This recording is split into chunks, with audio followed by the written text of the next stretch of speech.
Good evening and thank you for joining us for KREM News at 5 tonight. I'm Mark Hanrahan. And I'm Whitney Ward. Thank you for being here. For the first time today, the Spokane Transit Authority's City Line buses opened their doors to the public. STA hosted a test ride session for people to ride for free and then provide feedback. KREM 2's Janelle Finch was there talking to riders as we get a first-hand look inside the new City Line buses. Today, Spokane Transit Authority invited people to come and test ride one of its new City Line buses. Everyday Spokane bus riders tell me they felt the battery-powered ride was smoother and quieter compared to STA's standard fleet. When people think about their ideal transit system, several details can come to mind. Ease of use, safety is probably a big concern for everybody. This is what STA wants to hear and consider ahead of the City Line launch. In just over 2 months, STA says battery electric zero-emission buses will be in full operation. This is a great way to move people through the community. It's something bus riders say they're looking forward to. I've been wanting to ride this bus ever since I've seen it come out.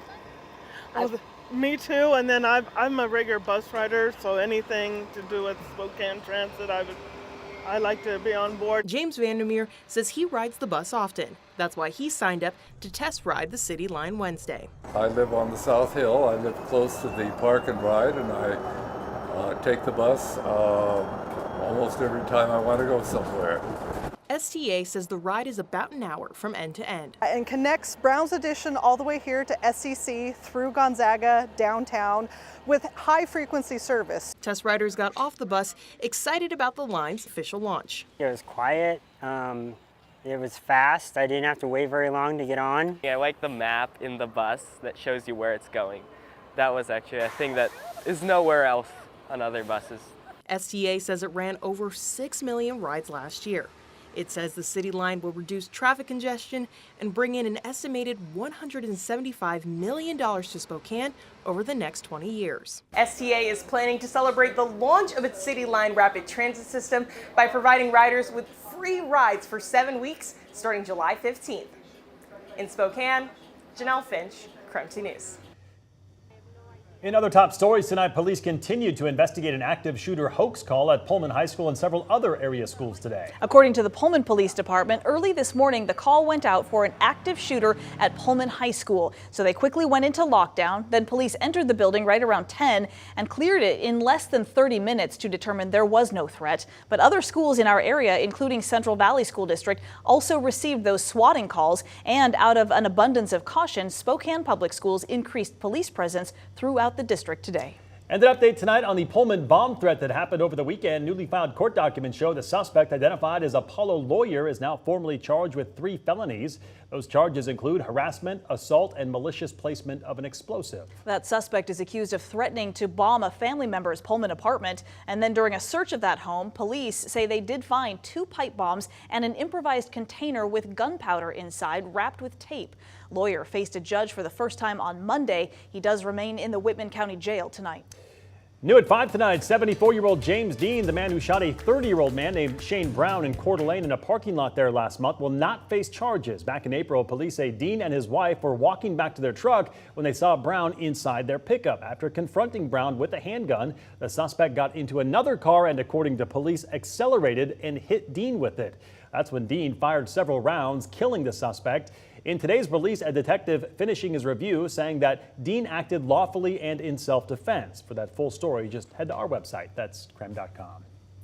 In the meantime, switching gears to talk weather on this Wednesday afternoon. If you are a fan of our warmer weather, well, you're going to love this forecast. Yes, today. it sounds like the climb. I mean, it's a lot of a climb every single day. And Chief Meteorologist Jeremy Legoo, you're going to tell us all about it. Yeah, I guess so. Well, yeah, that'd be great. Yeah. How do you feel about that? I mean, I'm ready. Let's do this.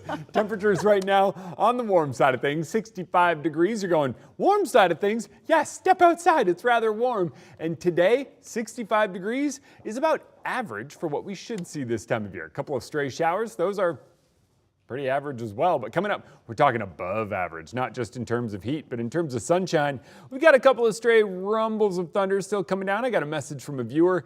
We did have one of those rumbles coming out just outside of Ritzville a bit earlier, just to the north, and that out near Lind, just southwest, and that's kind of falling apart. So as we move through the rest of the evening, those all kind of dissipate. Tomorrow, a couple, not near as widespread as today, and a whole lot more sunshine. And then by Friday, all bets are off as we soar to near 80 degrees. It's seriously a much warmer forecast as we head through the next few days. We are climbing into the 70s tomorrow, near 80 on Friday. By Saturday, we're in the mid 80s, and on Mother's Day, it is looking like a hot one across much of the Northwest. Temperatures soar up into the 90s for some for the first time this year. My goodness. All right, Jeremy, thank you.